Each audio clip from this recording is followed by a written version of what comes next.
The Beating Heart of Goodison Park from the archives.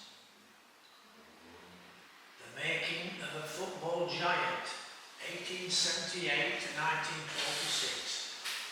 It is known as the School of Science, a pioneering institution from the game's inception as a professional sport through to the advent of the Premier League. It is known also as the People's Club, an institution that in football's globalised and money-strewn era has managed to retain a strong local identity and whose fans see themselves as a distinct tribe. It is a club where legends of the game bestrode the hallowed turf of its world-famous stadium, Goodison Park. From Fred Geary and Jack Taylor to Dixie Dean and Tommy Lowe, Alex Young, Alan Ball and Howard Kendall, to Neville Southall, Graham Sharp and modern icons like Tim Cahill. It is Everton Football Club, unmistakable, unique and unforgettable. The record attendance was 78,299 against Liverpool on September 18, 1948. Goodison Park opened in 1892 with a 4-2 win over Bolton Wanderers on September 2nd. The number of top-flight games hosted at Goodison Park is 2,324, the most in England. The birth of Everton. The club grew out of the St Domingo Church followers. Its first playing area was on Stanley Park, where the foundation of Everton's greatness was laid. The youths of the Methodist Chapel formed a cricket club. In 1878 they added a St Domingo football club. In 1879 it was decided to alter the name to that of the district, Everton. Everton Football Club was kept alive by the annual subscription of the members. Gates were microscopic and players found their own boots, shorts and jerseys and paid their whack each week for the rent of the dressing rooms. Unfortunately, the venture to Priory Road after leaving Stanley Park in 1883 did not blossom like a rose. Proceeds of the first game didn't need much counting. The grand total was 14 shillings. John Holding, one-time Lord Mayor of Liverpool, felt there was a future for the game. He offered the use of land he had bought in Anfield Road at a nominal rental. First match at Anfield was against Earlstown, who they had beaten in the final of the Liverpool and District Cup the previous season. Everton entered the Football League in 1888 as founder members. It was born in Birmingham by William McGregor, who conceived the notion that friendly games were okay, that football needed a league, home and away against rivals. Everton win their first league title in 1891. Everton, in its third season in the league, reached the zenith of football distinction by winning the league with Preston North End in second place. The first 11 of the day read like this: Angus, Hannah, Doyle, Kirkwood, Holt, Campbell, Latter, Brady, Chadwick, Millward, Geary. The trainer was Waugh, the umpire Stockton, secretary Molyneux. In the cherished opinion of many veteran enthusiasts, this was one of the best teams that ever played for the club. In 1891, a crisis in the club's affairs loomed. A smouldering fire burst into flames. John Holding, the president, as soon as prosperity seemed assured, Holding made himself the landlord, ended their tenancy and substituted a rental. It went from £100 in 1885 to £250 in 1890. At a general meeting, Mr. Mahon's dignified reasoning was applauded, and when he mentioned a new ground, a raucous voice exclaimed, "You can't find one," to roars of laughter, as Mr. Mayhem retorted, "I've got one in my pocket." He held an option on the Goodison Road ground. When Everton immigrated to Goodison Park from Anfield, the gates almost at once assumed handsome proportions. As weekly gates grew, so did the club's resources. But Liverpool FC attempted to take on the name of Everton FC. The Football Association at once gave Everton their nameplate, and Anfield became the home of the new Liverpool FC, a happy way out of the impasse. William Ralph Dixie Dean. League football resumed for the 1919-20 season, but over subsequent seasons, Everton failed to mount sustained challenges at the top of the First Division, and even flirted with relegation. Their fortunes changed in March 1925 with a £3,000 signing from Tranmere Rovers. The book of 500 pages produced this talk. I went to a matinee at the pictures, and when I got home my mother said the Everton secretary, Tom McIntosh, wanted to meet me at the Woodside Hotel. I didn't look for a tram, I got shifting, running. It was the quickest 2 miles ever. Mr. McIntosh said, "I'd like you to come to Everton." "It was the greatest delight of my life." I agreed straight away, said Dixie. Cuff said, Dean and the team helped to make Everton's fame and fortune. In heading ability, I doubt if anyone came near him. He scored momentous goals at Hampden, at Wembley, at home, and in his record bag of 60. A genius who could do everything with a ball, especially when it was placed towards his head. Season 1927-28. Dean had already astonished football by scoring 57 goals in league matches. But there was a fly in the ointment. George Cancel, the Middlesbrough second division centre forward, had scored 59 goals the previous season.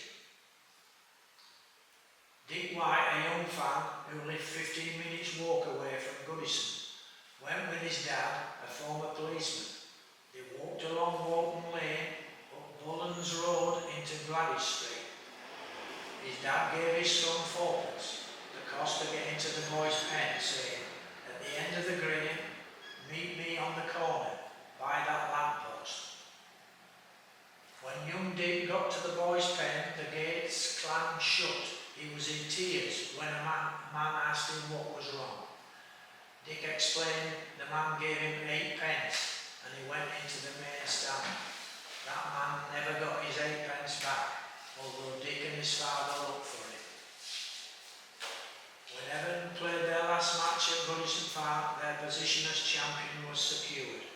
As Dixie said, "I needed 10 goals for the last 4 games.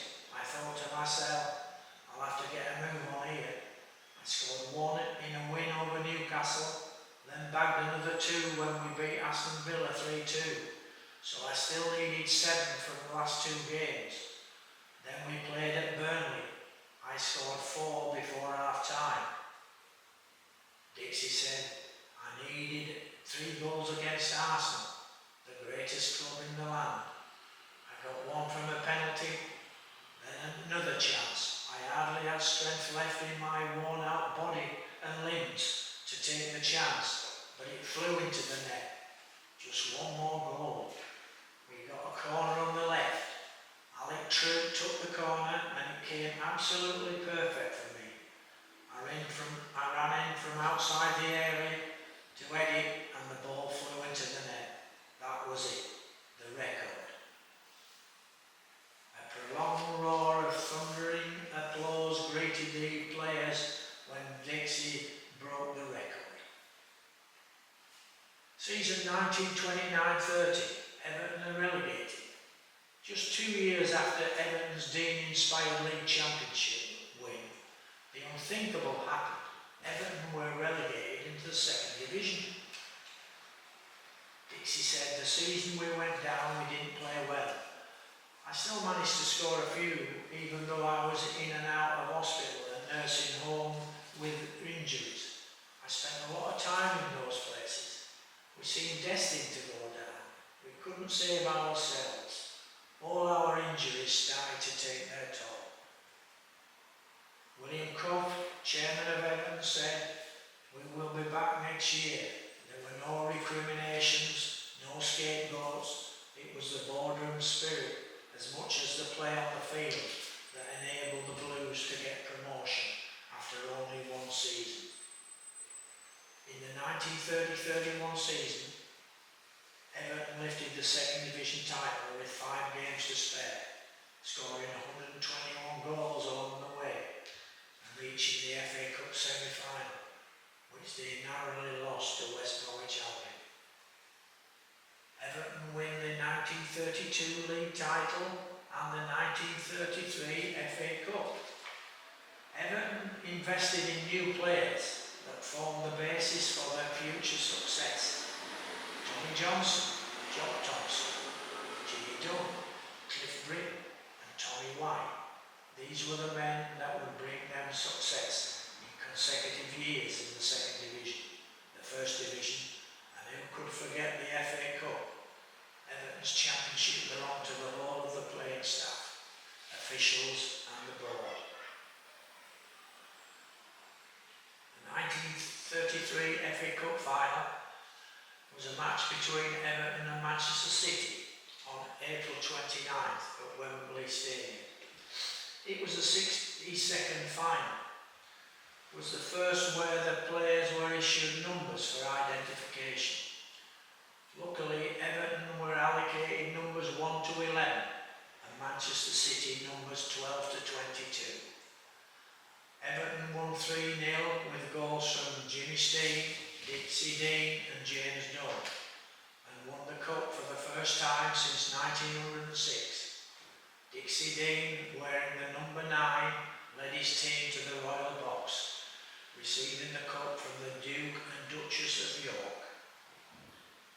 Everton beat Newcastle United to win the cup in 1906, but were defeated in the 1893, 1897 and 1907 finals. Because of a clash of colours, Everton wore white shirts and black shorts, and City wore red shirts and white shorts. Attendance was 92,950, and the referee was Eddie Wood. Heroes and villains. Everton's legendary chairman and committeeman William Cove and Theo Kelly, the notorious secretary and manager, whose influence would prompt the exits of Dixie Dean, Joe Mercer and Tommy Lowe. That's him in the top photograph. Everton became one of the richest clubs in the country through its measured step towards high-grade football. They signed good-class players, and they have their standards of play and their standards of players. That was said by William Cove, chairman of Everton from 1921 to 1938. He's seen in the lower photograph. Dixie Dean said, "Ted Critchley was a fine player, a great signing. He knew how to centre a ball and we harmonised well. On the other wing was little Alex True, who was an amazing fellow, a great ball player. He stood only 5'5", but was full of bravery and skill. Because of the weak shoulder bone, he had to play with a shoulder strap every game. We had a perfect understanding. I rate him one of the best wingers there has ever been."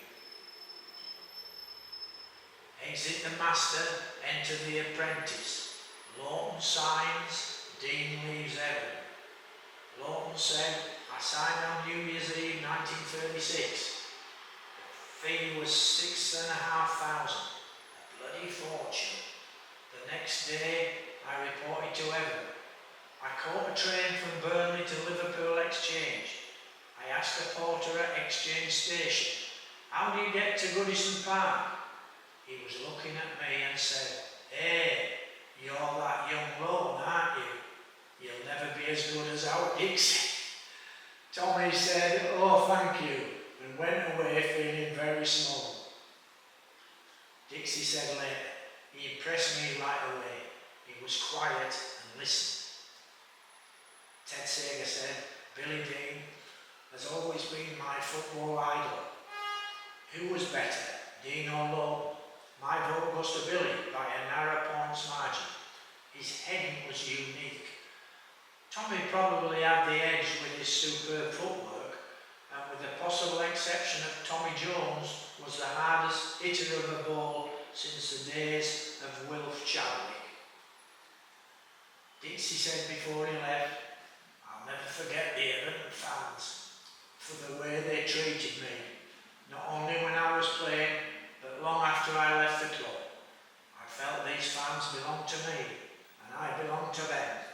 I was born and bred an Evertonian, and knew I would never change." Lone said, "Dixie helped me a lot when I first joined the club. He was a boisterous character, but everyone adored him. He was often black and blue from the harsh treatment handed out by ruthless defenders, but he used to take it and never, ever complain." Everton's 1938-39 League Championship winning team. T.G. Jones said, "The year before we won the league, Everton were in a mess and had a job to escape relegation. They brought a lot of young players into the team for the following season. Me, Norman Greenhalgh from New Brighton, George Jackson was right back, Torry Gilly, Joe Mercer, Tommy Lawton and Stan Bentham. Alex Stevenson was inside left. We were a good side with a lot of young players. We went to Glasgow for 2 weeks. We got to the final. Glasgow Celtic beat us. It did something for us, that competition, because next year we walked away with the first division." T.G. Jones remembered, "Do you know what Everton gave us as a present? A half-day trip to Morecambe. You could take your wife or girlfriend. I didn't go anyway. I didn't think it was worth travelling from Connors Quay to Liverpool to travel to Morecambe for half a day." Dick White said, "Over more than 80 years of watching Everton, that was the team that gave me the most pleasure. Even now the team rolls off the tongue. Sager, Cook, Greenhalgh, Mercer, Jones, Thompson, Gilly, Bentham, Lawton, Stevenson, Boys. They would have swept the board for years to come. Whenever I think of Everton, I think of that team." Norman Greenhalgh said, "What happened? Bloody Adolf Hitler, didn't he?" World War II, wartime football. Ted Sager was one of the lucky ones in not attracting the harsh criticism or censure of the notorious secretary-manager Theo Kelly. When league football returned in September 1946, Kelly would regularly drop T.G. Jones and had already fallen out spectacularly with Joe Mercer. Mercer recalled, "It was a terrible blow for me to go because I was crazy about Everton. Mind you, I wasn't easy to handle. I was captain of England and being a sergeant major running my own show. Theo Kelly and I had one or two ups and downs. Kelly wanted me to play centre-half when the club had T.D. Jones, the best centre-half of all in my opinion. Things got so bad, I went to see the directors at the Exchange Hotel where they held board meetings and said, 'Transfer me or I turn it in.'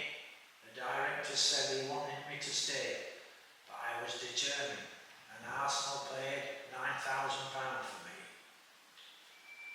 Charles Mills Sr., who returned from national service in Palestine in 1946, having previously served as navigator in an Aria bomber cruise, upon his return as a belated 21st birthday present, he was given his first season ticket by his father in the Upper Bullen stand, the third generation of his family to hold such a ticket, but the fare on offer in the late 1940s was unbefitting of what he had witnessed in his own adolescence and to the memories of his forefathers. Charles Mills remembered, from being at the heights, we plunged to the depths.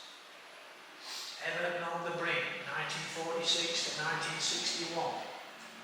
Life after the war was difficult. People had lost family members. There was austerity, rationing, but it wasn't obvious. People were awfully good at hiding their thoughts. A lot of them had lost their family, their brothers and sisters, but somehow there was a religious aspect to football, which meant when you lost somebody, you hadn't really lost it, which was marvellous really, and that was Father Ashton. For the second time in Everton's history, war changed everything. The players that had lifted the league title in 1939 returned from the conflict older, often lesser athletes than those that had enjoyed success in the late 1930s. In the league, Everton would struggle. From challenging for and winning league titles, the rest of the 1940s were filled with worries about relegation. Dave Hickson said, Theo Kelly was the Everton manager during those years. He had a reputation as a meddler and for falling out with the club's top players. Dixie Dean, Joe Mercer, Tommy Lawton and T.G. Jones, some of the greatest players in Everton's history, all left after falling foul of Kelly. John McNally said, the worst person I think he ruined the club was Theo Kelly. He was terrible, and the players he bought were the worst players. Oscar Hall was one. I can see it now at the park end. The ball hits the bar, comes down. He made a swipe and missed.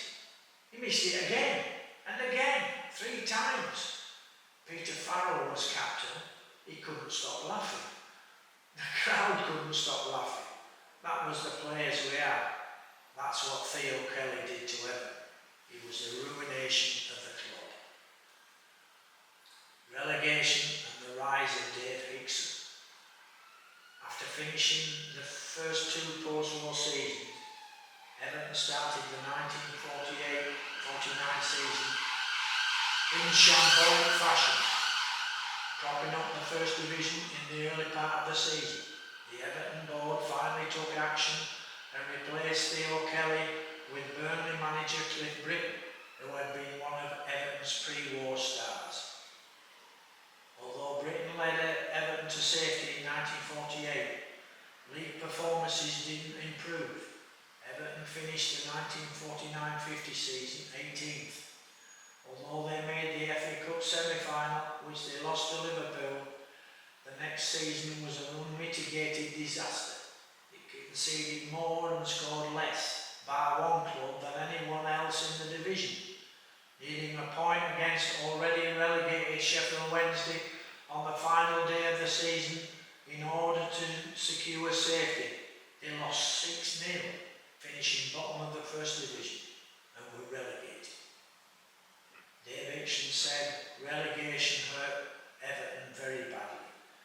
It was a terrible thing for the club and luckily one that they've not had to encounter since. Even as a youngster you could sense the hurt from the first team players. I had been selected as 12th man away at Charlton Athletic in March 1951. There were no substitutes and no chance of getting on the field unless someone was unexpectedly injured or taken ill in the build-up to the game. Despite their problems, I was still in awe of Everton. I wanted to play and was determined I was going to make it. FA Cup heroics. The 1952-53 season will be the worst league campaign in the club's history, with Everton finishing 16th in the second division. But in the FA Cup, a series of heroic performances saw this team of underperforming performers enter club law after winning home ties against Ipswich Town and Nottingham Forest. Then Everton were drawn against First Division champions Manchester United. United took the lead in the 27th minute when Jack Rowley scored. 7 minutes later, Hickson played in Tommy Eglinton, who scored. 5 minutes from the interval, Jack Lindsay crossed the ball and Dave Hickson dived in, trying to connect with his cross. In doing so, he caught an opponent's boot and the blood streamed from a cut above his right eye. The doctor stitched the wound and put a bandage over the wound. Hickson played the second half, becoming a hero as Everton won 2-1. Victory brought Everton a semi-final against Nat Lofthouse's Bolton Wanderers at Main Road. Hickson said, "I don't know what went wrong in the first half. It wasn't that we were terrible, more that they just played exceptionally well, and Lofthouse, who was a great player, was at the centre of everything. Before we knew it, they were 4-0 up." Promotion for the Toffees. Dave Hickson was told by Cliff Britton to stay away from Malcolm Barras, but Hickson and Barras, the Bolton centre-half, had a running feud the whole game. Hickson got battered and carried off, but the next time Bolton came to Goodison, Barras ended up in hospital. Back to the game, 4-0 down. Everton missed a penalty after 43 minutes, but it didn't seem to matter. Everton came back and got it to 4-3 with 15 minutes to go. They pummeled Wanderers but couldn't get the equaliser. Bolton went on to lose to Blackpool in the Matthews final. After the disappointment of the 52-53 campaign, a core of Everton players rallied together and put together a sustained promotion drive, led by the partnership of Dave Hickson and John Willie Parker, who combined to score 55 league goals, spending the majority of the season in promotion places. Everton were in third place behind Leicester City on 56 points and Blackburn Rovers on 55, who had completed their fixtures. Everton needed a win against Oldham Athletic at Boundary Park, but if they scored 6, they would be champions. Oldham tarmacked the walls to keep the Scousers out, but Father John Ashton and other priests, all in collars, which in those days they wore to go to the match, climbed the walls. Everton were 4-0 up at half-time. John Willie Parker scored a brace, T.G. Jones scored an unbelievable goal from his own half, and Dave Hickson added another. Everton were back in the First Division, and although there were a few scares in the 1990s, they've stayed there ever since. Changes at Goodison. After winning promotion in April '54, Everton did well back in the First Division, and for a period in spring 1955 were in sight of an unlikely title challenge.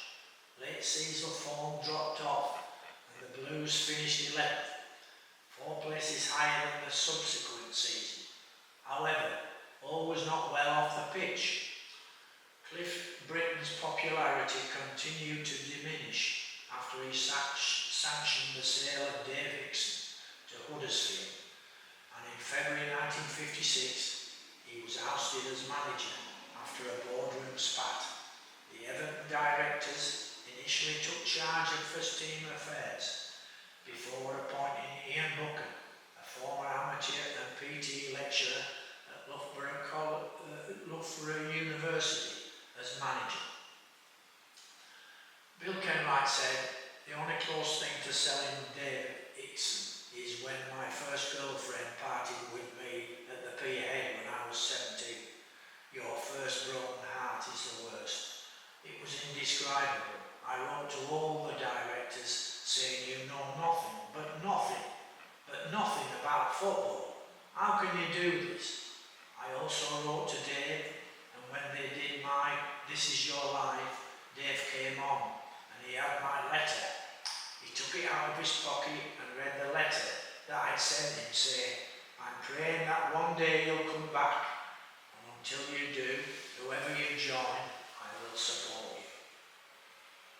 Although Ian Buchan's time in charge of Everton was widely derided, the return of Dave Hickson from Huddersfield Town in August 1957 came under his charge.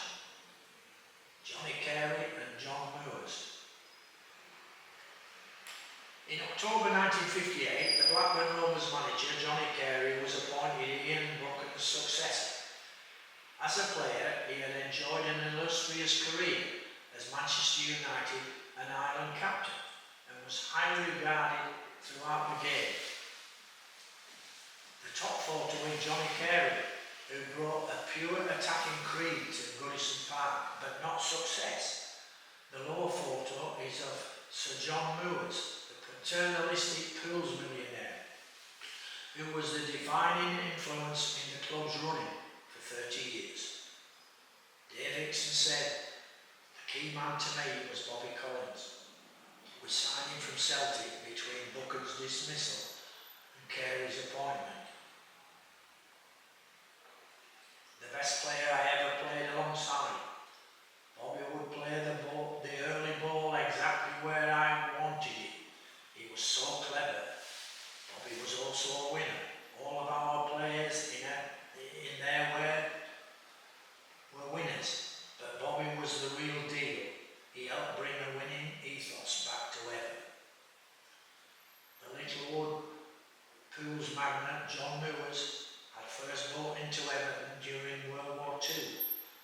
Only in the late 1950s did he start to make his huge wealth count at Goodison, firstly lending money for floodlights in 1957, then underwriting several big money transfers, including that of Bobby Collins in autumn 1958.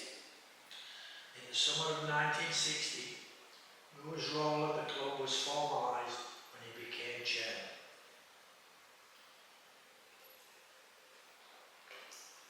The sale of Dave Hickson. As Johnny Carey sought the winning formula at Goodison, the players came and went. Most controversially, Dave Hickson, who was sold early in the 59-60 season to Liverpool.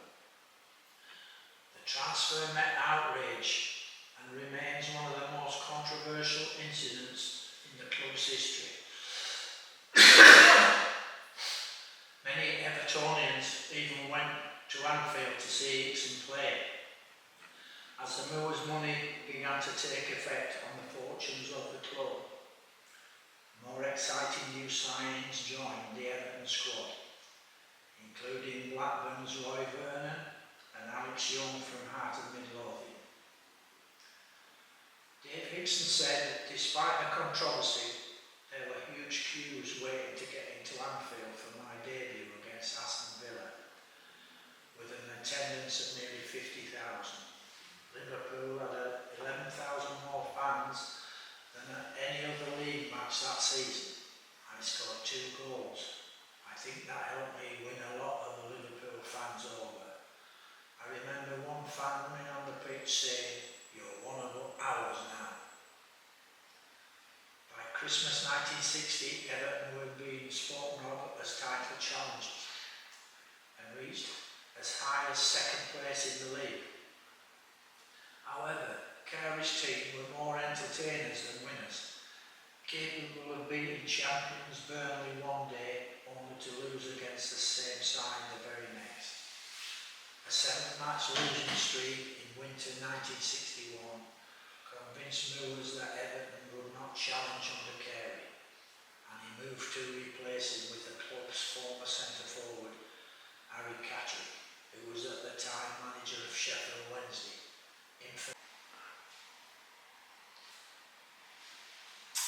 Everton's golden era, 1961 to 1970. After being put on notice by John Moores, Johnny Carey was allowed to see out one final match as Everton manager at home to Cardiff City on April 15th, 1961. Moore's appearance in the director's box shortly before kick-off was greeted with boos, slow hand clapping and chants of "We Just before the team left the dressing room to come onto the pitch, the captain, Bobby Collins, made a speech thanking Carey on behalf of the players and expressing their regret at his departure.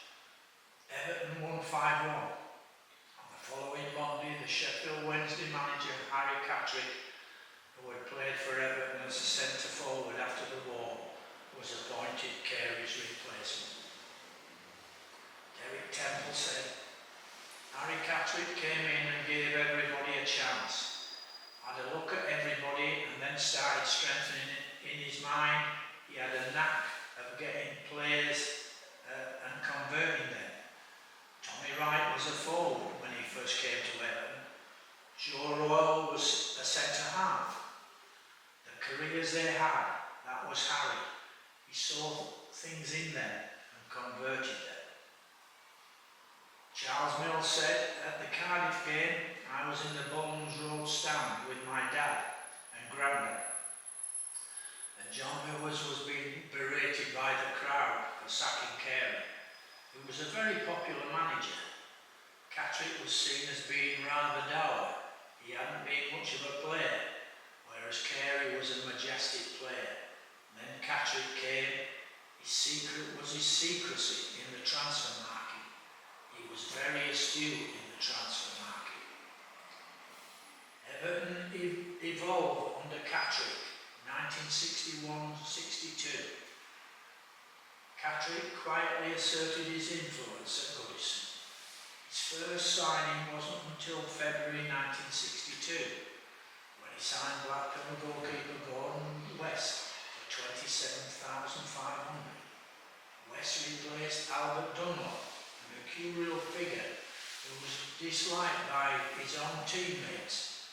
Next in was Bolton's Dennis Stevens, whose arrival heralded the end of Bobby Collins, who was sold to Leeds United. Everton would finish the 61-62 season fourth, 5 points behind champions Ipswich. The following year, Catterick brought Liverpool's left winger Johnny Morris. Joe Roll said, West was a union man. He was like most goalkeepers, insane when it suited him, but nicely insane. He was always up to some practical joke. Him and Brian LeBone were a duo, and very funny, the life and soul of the dressing room. After showing signs of promise under Johnny Carey, the forward partnership of Alex Young and Roy Vernon began to prosper under Catterick. The pair would score 40 league goals between them in the 61-62 season, and Young in particular assumed legendary status among Evertonians, who called him the Golden Vision. He was classed as a Rolls Royce that just purred along. That was Alex Young. Peter Mills said, I think Vernon was fantastic. I never heard him criticised. He was always a very popular player. Alex Young had already gone into mythology, but Vernon was somewhere else. He was like lightning and a really good finisher. Catterick's iron rule. From the moment he took over as manager, Catterick imposed strict discipline throughout the club, starting on Everton's end-of-season tour of the US in '61, when he sent home his captain Roy Vernon for a discipline breach. He always kept a tight rein on the squad. Mick Gannon said, if you come in late, you got fined. I was getting a bus, a train and a bus to get to Goodison. In the end, I asked for a move. Half an hour later, Catterick said, jump in the car. And he took me to Scunthorpe. They were a second division club then. We met their manager, Dick Duckworth. After I signed, he gave Catterick £50 in cash. Then he gave me £20 and said, get yourself a meal. He kept the other £30 for himself. Everton started the 62-63 season with a 3-1 win over reigning champions Burnley at Turf Moor. There seemed to be a new resolve, but the season was rudely interrupted harshest winter of the century. Between December 22nd and February 12th in the Great Freeze, Everton didn't play a league game. It delayed the debuts of two new signings, winger-half Tony Kay from Sheffield Wednesday and Glasgow Rangers winger Alex Scott. Closing in on a six-league championship, Eric Linford said, "My one abiding memory of the Golden Vision was from that game. I got to the ground very early for the home game against Spurs, and all I can remember is Everton getting a corner in the 14th minute. The ball landed on the Golden Vision's head, back of the net, 1-0, Championship won." League Championship won, Catrick gave his men the double goal of retaining it the following season and winning the European Cup. Their opponents in the European Cup in the 63-64 season were Elinio Herrera's Inter Milan. Everton drew 0-0 at home. The Italians were always great at defending. There were 80,000 fans in the San Siro. It was a cauldron of noise. Everton ran them very close, going down 1-0. Inter Milan went on to win the cup, but Everton challenged them all the way. Everton largely struggled for form in the 63-64 season. In March, Catrick shocked English football by buying Blackburn Rovers centre-forward Fred Pickering for 85,000. To many observers, it marked the end for Goodison's idol, Alex Young. Challenging for the 63-64 title, Pickering's debut hat-trick against Nottingham Forest in a 6-1 drubbing put Everton second. A week later they went top after Temple's winner against Blackburn Rovers. Although they subsequently faltered, what remaining title hopes were dealt a further blow on Sunday, April 12, 1964, when the Sunday People printed allegations that a number of players were bribed to throw games. To the astonishment of everyone involved with Everton, Tony Kay was named as one of them. Kay was accused by Jimmy Gold, along with two other Wednesday players, Peter Swan and David Bronco Lane, of accepting a bribe to throw Wednesday's match with Ipswich Town. In December 1962, Ipswich won 2-0, but Kay won the Man of the Match award. Tony Kay said, "We'd never won down there for 3 years, and somebody came up to me and said, 'How do you fancy it?' Tony said, 'No chance of winning whatsoever.' Then he said, 'I'll tell you what, if you give me £50, I'll get you 2-1. That was it. For that, I got 4 months in prison, banned for life, and fined £150. Would you not feel hard done by if that happened to you?" Everton finished the 63-64 season third and would end the next season fourth. After Kay's demise, Labourne was named as captain, while Ray Wilson signed from Huddersfield, replaced Nick Megan, while Pickering replaced Vernon as the team's source of goals, scoring 27 league goals in 64-65. The Battle of Goodison. Young players started to emerge. Colin Harvey, Tommy Wright, and Jimmy Husband, as well as a plethora of other talented players who would lift the 65 FA Youth Cup. The First Division was changing with promoted Liverpool and Leeds, when eventually Everton faced Leeds at home on November 7, 1964. The game became notorious as the Battle of Goodison, with Sandy Brown sent off and Derek Temple injured by an horrendous chest-high tackle by Leeds Willie Bell. As furious fans showered the pitch with bottles, the referee withdrew both teams for a cooling-off period. David Hart says,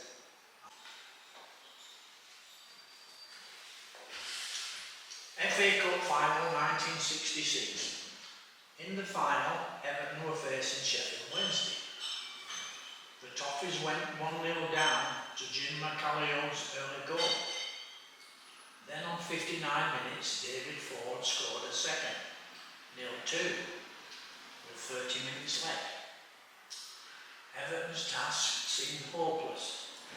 10 minutes after Wednesday's second goal, Mike Trebilcock entered Wembley Law. Trebilcock said, "I'd watched Jimmy Greaves, the best goal scorer ever. And I said, now, near post, but it just bounced up and I volleyed it straight into the near post. And Ronnie Springer was dead. 1-2. The next thing we had a free kick and Labby nodded it back. I was there, back, 2-2. Derek Temple said, I think Springer got his fingers to it, but it didn't change direction. It went in. Sort of hit the side netting. People say, what did you feel like? I just said, relieved. 3-2. 1966 was also the year that England hosted the World Cup. Ray Wilson was part of the winning team, but Goodison played a big part in the tournament, hosting games until the semi-final stage. Belfield played host to the Brazil team of Pelé, Garrincha and Tostao. It was upgraded for the occasion. Again, Patrick made a pre-season signing when he bought Blackpool's 21-year-old midfielder Alan Ball, shelling out $112,000 for the World Cup star. 1969-70 League Championship win. Joe Royle said by the time the 69-70 season arrived, we had become a winning machine. We only lost 4 games that season. For a long time, that was the record points total in winning the league. George Orr said, Harry Catterick never got the praise he should have. He took over Everton, and yes, we were the millionaires' club. We were the Chelsea or Manchester City of the day. We bought great players, but then in 1967, the money didn't quite dry up. John Moores gave the support, but didn't give the money he used to give. Within 2 years, they won the league. And apart from Sandy Brown, it was a totally English team. I thought the 62-63 team was the best. And 69-70 was also a fantastic team. Joe Royle said, the team I played in, the 67-70 side, was exceptional. There are still people that argue we have never had a side anywhere near as good since. That includes Howard's 1985 side. Colin Harvey said, Whittle scored and then with 25 minutes to go, I remember picking the ball up and going on a run. I went past 3 people and I thought I might as well have a shot. I just hit it and it flew in the top corner. I see it every now and then on YouTube. It was a spectacular goal, even if I do say so myself. Everton overshadowed 1970-81. Kendall said the 1971 FA Cup semi-final defeat was a catastrophic day for Everton Football Club. That was the day that we handed the baton of Merseyside football supremacy to Liverpool. We've dented that here and there since then, but we've never challenged their supremacy for a sustained period of time, despite our best efforts. After winning the 69-70 League Championship with a record number of points, an England team featuring 4 Everton players, Ryan LeBone, Alan Ball, Tommy Wright and Keith Newton, had reached the World Cup quarter-finals in Mexico. The Everton team expected to dominate English football for the next few years after winning the Charity Shield and with a 2-1 win over Chelsea. Everton embarked on a slow start to the season. After beating Kettleby 9-2 on aggregate in the European Cup, faced the West German champions Borussia Mönchengladbach. They drew 1-1 in both legs to win on penalties, then faced Panathinaikos at Goodison in the quarter-finals. A 1-1 draw, but the away leg was a nightmare. There was spitting, prodding, pulling hair, a horrible experience. The game ended 0-0, a battling performance. Catrick came into the dressing room and said, "You bastards have just cost me £5,000 tonight."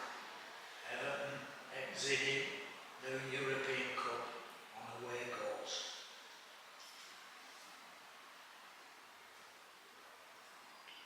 The last days of Harry Catrick.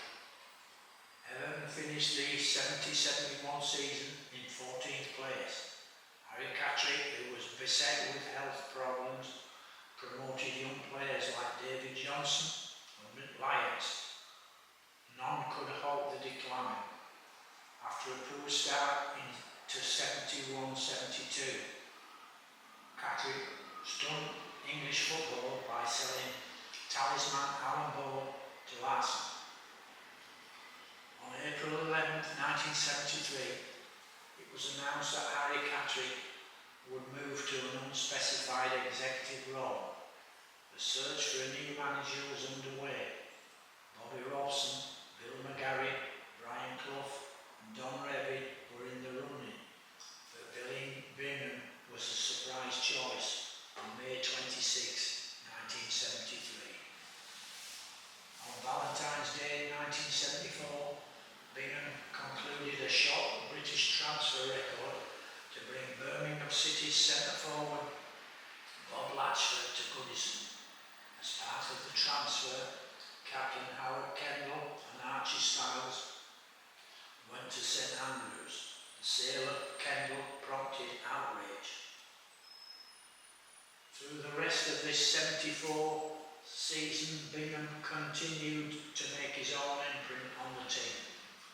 A British record fee of £300,000 was paid for Burnley's elegant midfielder, Martin Dobson, while £100,000 was paid for St Johnson's Jim Pearson. Meanwhile, stalwarts of the Catrick era retired or were moved on. Everton finished the 74-75 season fourth, the lowest position they'd held since Christmas. Everton returned to Europe for the first time in 5 years. The UEFA Cup draw, however, wasn't kind, and they were drawn against AC Milan in the first round. Bingham sacked and Gordon Lee appointed. Although Everton were unlucky to lose over 2 legs to AC Milan, the game represented a turning point of sorts, and the team's form fell away. They finished in 11th place and were knocked out in the 3rd round of the FA Cup in an away defeat to Leeds. Gary Jones and Bingham were involved in a touchline spat. Despite a disappointing previous campaign, Everton began the 76-77 season well. By autumn, confidence started to ebb. The signings of Duncan McKenzie and Bruce Rioch failed to arrest the decline. On January 10, 1977, Bingham was sacked. His successor was Newcastle United manager Gordon Lee. Not only were Everton without a trophy since 1970, they were eclipsed by Bob Paisley's Liverpool, who in October 1978 were back-to-back European champions, while Everton hadn't even registered a goal against them in 2 years, and a win against them in 7. Having topped the table as late as February 1979, Everton finished the 78-79 season 4th, 17 points behind champions Liverpool. Nearly 23,000 fans attended Everton's final home game. Off the pitch there was discord, with many players in dispute over contracts. But by early in the 79-80 season, players Paget, Colin Todd, Martin Dobson and Dave Thomas had moved on. Despite struggling in the league, Everton would finish the season 19th, although they reached the semi-final of the 1980 FA Cup against second division West Ham.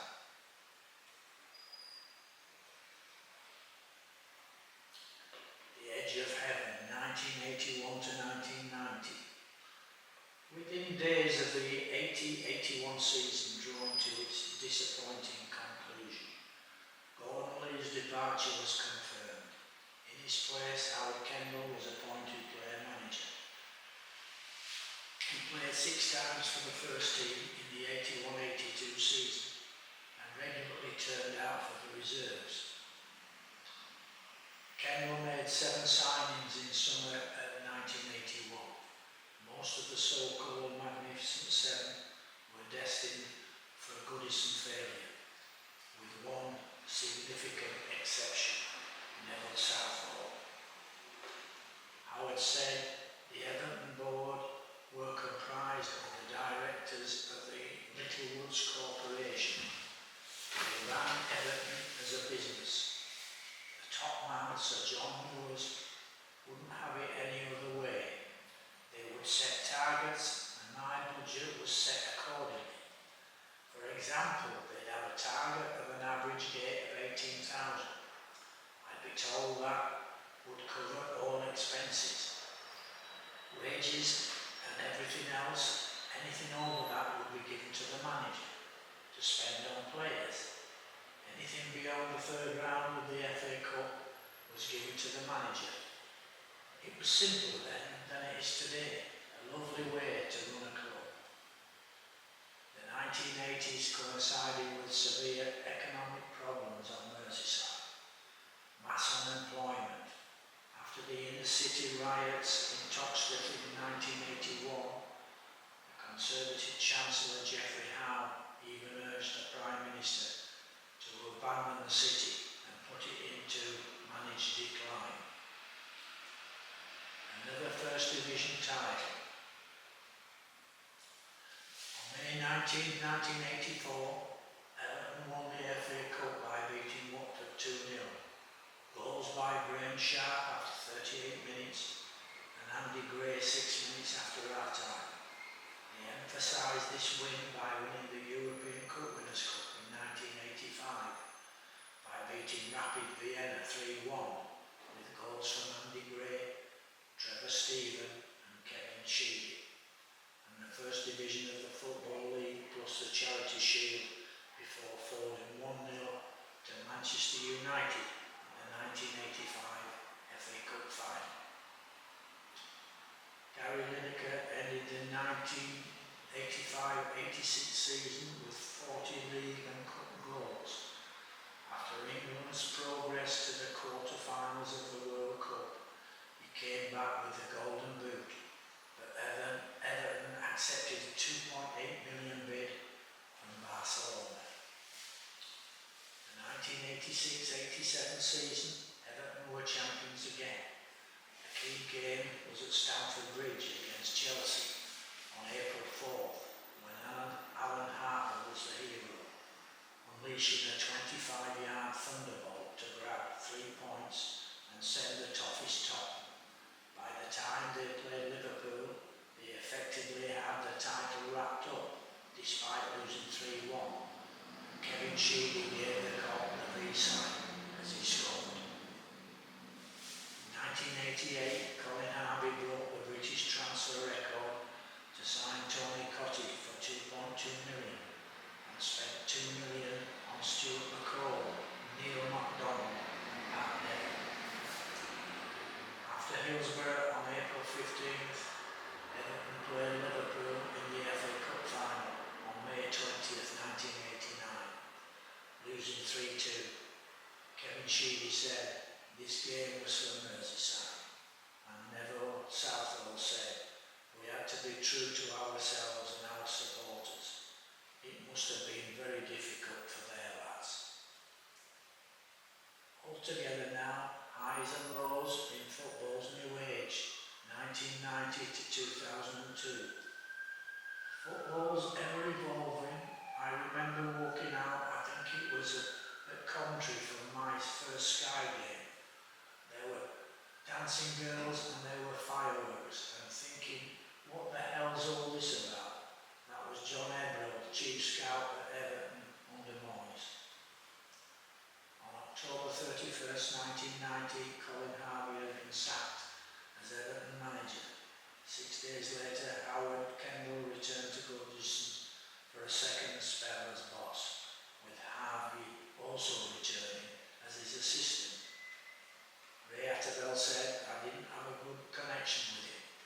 I didn't like his way and his attitude towards people and players. What was quickly noticeable was that he was willing to bring in his own people. I call it his people because I noticed he took them from club to club. Kevin Ratcliffe noted, I remember having a chat with him on the coach. He said, we'll get this back. I said, maybe in 2 years.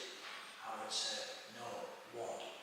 He knew that there was little divide between two sets of players. A lot of shifting people out, a lot of shifting people in. I never had the pace that I had. I knew my time was coming slowly on the horizon. Never try to recreate an atmosphere. Colin Harvey said, neither me or Howard was the same person. He'd been at Bilbao and then Manchester City. It changed a bit and I changed a bit, so neither of us were the same. It just didn't work anymore. Howard said, off the field so much had changed at Goodison in barely 3 years. The disharmony in the dressing room was matched by discord in the boardroom. Everything had been so much easier in the old days, when it was a simple axis running the club, me, Jim Greenwood and Philip Carter.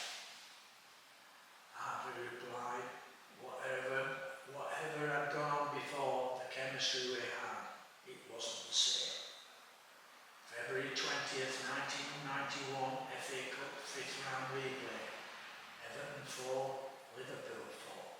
For 120 minutes, the momentum ebbed and flowed between the two teams in a night of high drama. Ray Attabell recalled, it was an amazing game to be playing in. I think in all 4 situations we were 1 goal down and got back up every time. It is unique to play the same team in the city. Crowds are mixed, red here, blue there, sitting next to each other. That was the unique experience in Liverpool. Howard Kendall said, extra time. Southall said, brilliantly from Rush. Barnes put Liverpool ahead. Cotty was in inspired form. 6 minutes from time, he equalised again to set up another replay a week later. Beardsley moves across the park. 48 hours after the 4-4 replay, the Liverpool manager Kenny Dalglish shocked football by resigning as Liverpool manager. Everybody was gobsmacked. Salvo commented, I think that Merseyside football lost something more intangible the day Kenny left Anfield, because he was such a great man and such a defining figure. The whole city struggled to come to terms with his departure. He brought dignity and class to Merseyside football. As Everton players, we measured ourselves against him, and what he'd achieved at Anfield to beat Liverpool with Kenny in charge was a great achievement. He elevated the Merseyside derby to a different plateau. I don't think that the rivalry between the two clubs has been the same since he left. Everton returned to Anfield a week later for the second replay. The game was settled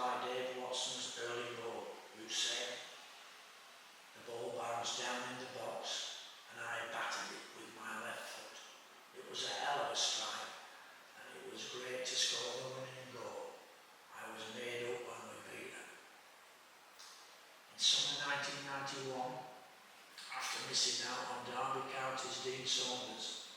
Howard Kendall signed Liverpool's Peter Beardsley in a £1 million deal. Kendall said Graham Souness, who had succeeded Dalglish, said to me, "He won't sign forever, he hasn't got the bottle to move across the park." But Peter proved him wrong. Beginning of the Premier League era. Kendall said, "When you look at foreign players, I think you were better going for a loan deal to see if they settle." Polish international Robert Watzke joined the club in 1991 from Gornik on loan, and what a player he seemed at first. He was exceptional, then problems started. The family came over. In the present day, every club had someone finding them a property, opening bank accounts and finding schools for the kids. There was none of that then. Just Jim Greenwood and myself. As soon as he signed the contract, his performances went down and down. John Edwards said, "I remember sitting on the bus with Robert. He absolutely set the league on fire for a month. But he was addicted to McDonald's and KFC, and he had put £10 on. He was a great player, but only for a short space of time." Charles Lambert said the goalposts were moved by a guy called Jack Walker. He put £100 million into Blackburn Rovers. They built a new stadium. They won promotion. They won the league. They could hire Kenny Dalglish. They could buy Alan Shearer.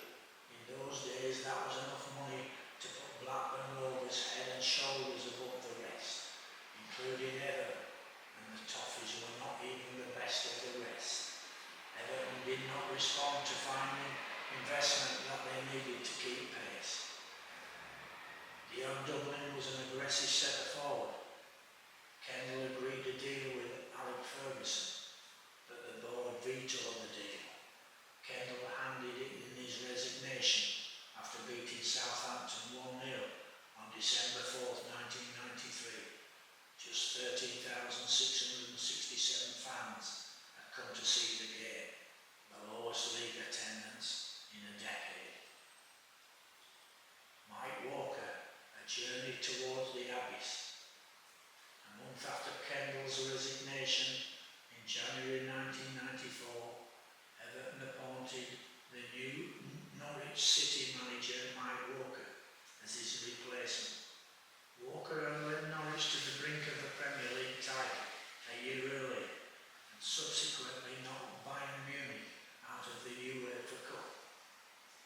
John Edwards said, when he came in, he was the first non-Everton coach that I'd ever had. Norwich had come to Goodison the previous September. We were 1-0 up, we hit the bar, and I'm thinking, we're going to batter these here, but Norwich play counter-attacking football. We had the ball, they pinched it, scored 5. It was never a 5-1 game, but their European run got in the job at Goodison, where he tried to instill a mainly counter-attacking style, which had never been our way of playing. Tony Cotty said, Mike did very well at Norwich. I just thought when he came to Everton, he wasn't a coach at all. He brought in Dave Williams, who put in training sessions that I'd been doing as a 14-year-old, so I didn't enjoy training. It wasn't good. Tactically, there wasn't anything happening in terms of preparing for games and changing things in the game. Signings were not ambitious. The People's Club reawakened 2002 to 2018. Everton had finished the 2001-16 and followed the enforced sale of the club's best young players. There was little room for optimism. Going into the new season, supporter unrest was already palpable, and in one extraordinary incident, a supporter invaded the pitch in a game against Arsenal, and offering to exchange his shirt for Alex Niakos, the inference being that he could do better, and the Ghanaian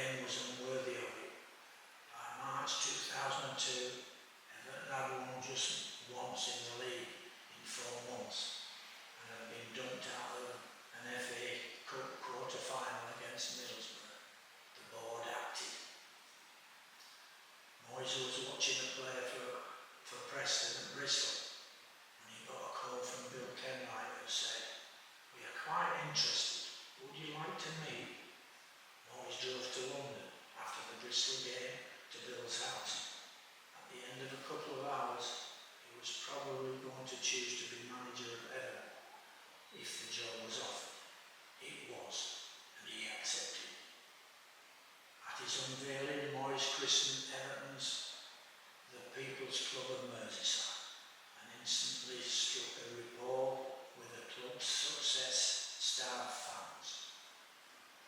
David Moyes said, when I took over, I had the feeling that finishing just outside of relegation. Wayne's World. Moyes' early period at Everton was helped by the emergence of the club's most outstanding young player in living memory. On the opening day, 16-year-old Wayne Rooney joined Thomas Rosicky and Kevin Campbell in a three-pronged attack. He was soon to write his name in football immortality. Colin Harvey remembers, Kendall asked me if I had any special players. I said, only one. He's 12 years old. His name is Rooney. But I go back to a game with the under-10s.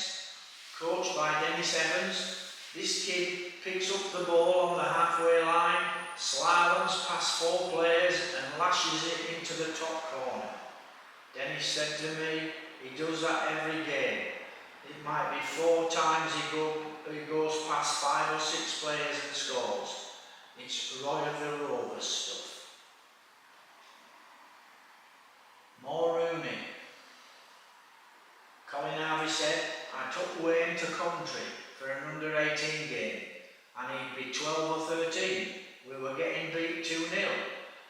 So I took Nick Chadwick off and put Wayne on. Within a minute he'd bent one and hit the crossbar. Put someone else through who scored. Chadwick said, who's this kid? Colin said, it's Wayne Rooney. Jimmy Martin remembers, I got to know Wayne quite well. I'd drive him into Belfield. He used to come into the kit room after training.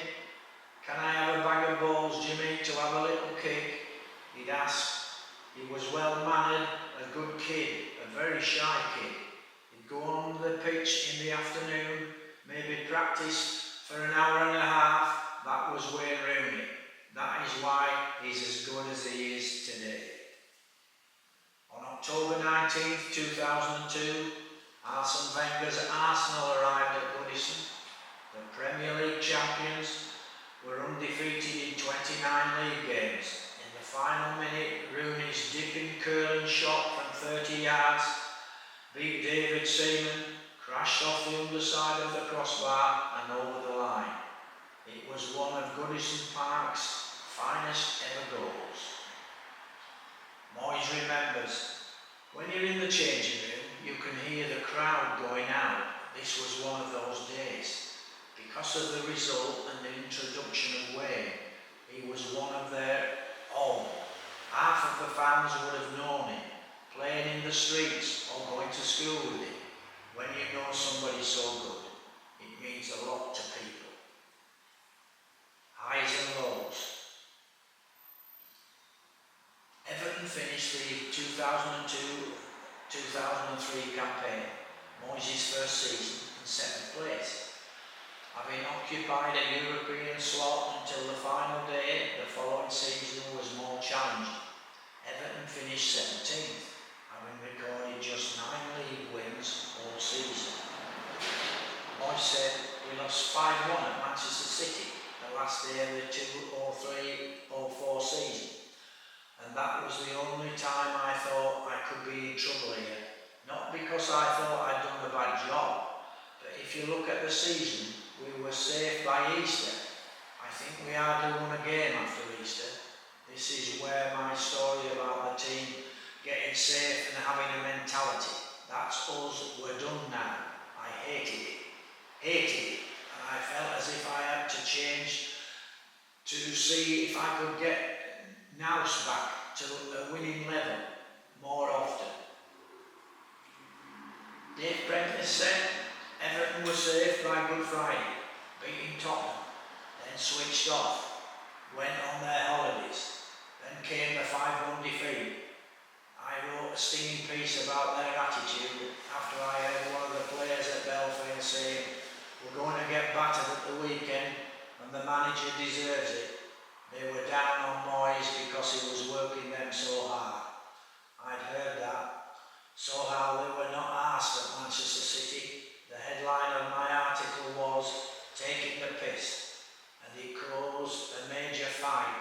Alan Stubbs was very clever.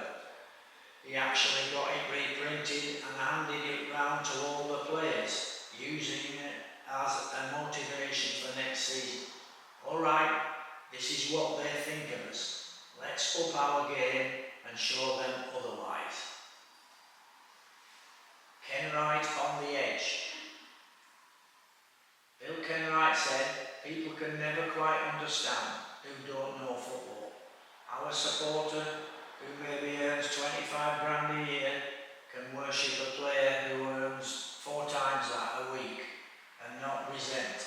Well, similarly, the supporters can't understand why we're not spending more, and they're not really interested that we haven't got it because they pay their money, and logic does not come into football all that much. But it was tough, because more than anything, this might be to my detriment. I want Evertonians to be happy. That's what I want. Ask me one thing for Everton, and that's it. David Moyes used to call it the Saturday feeling. I want Evertonians to have that Saturday feeling every moment of their lives. It's impossible because football has highs and lows, but that's why I do it.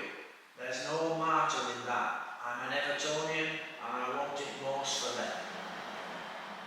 In the summer of 2004, Bill Kenwright had a falling out with one of his consortium partners, Paul Gregg, which culminated in Gregg calling on Kenwright to step down in order to attract new investment.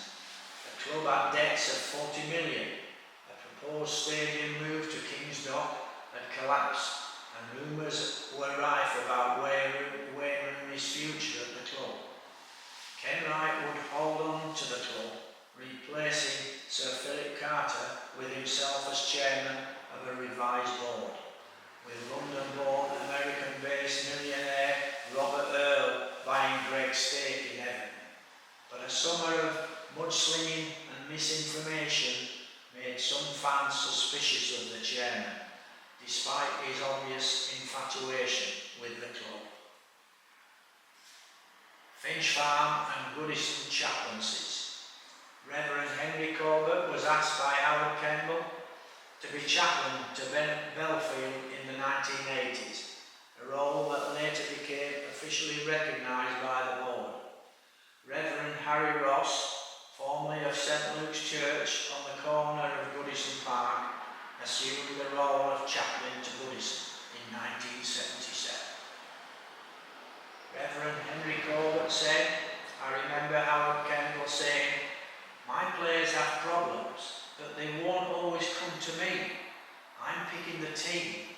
And he then gave me very good advice that I should start with the apprentices, and then when they get into the first team, they know I am a genuine person there to help. The Everton collection, also known as the David France collection, encompasses the largest single club collection of artefacts in the world. Housed in Liverpool's Public Records Office, it includes 78 years of club ledgers, more than 6,000 programmes, 40 medals that cover all of the competitions won by Everton, tickets, photographs, cigarette cards and other documents. The EFC Heritage Society was founded in 2008. It was created to promote and preserve the rich heritage of Everton Football Club. Everton Former Players Foundation was formed in 1999, was the first such organisation to raise money for the physical and pastoral care of former players. It subsequently formed the benchmark for other such organisations globally, notably Barcelona's. The final slide. This talk was given in remembrance of my beautiful, amazing wife, Margaret, who I loved for 65 years and who always encouraged me to follow my dreams. She had a smile that could light up the world. We are both seen in the House of Lords on March 9th, 1993, celebrating our pearl wedding anniversary with our good friends, Lord and Lady incidentally